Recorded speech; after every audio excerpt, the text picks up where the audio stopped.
Pause. That's not the Pioneer way. In an earthquake, go under a desk.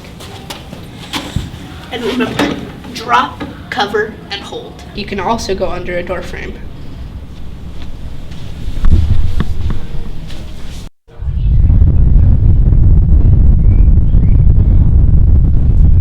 Go to the field once your teacher tells you to. Okay, class, evacuate to the field.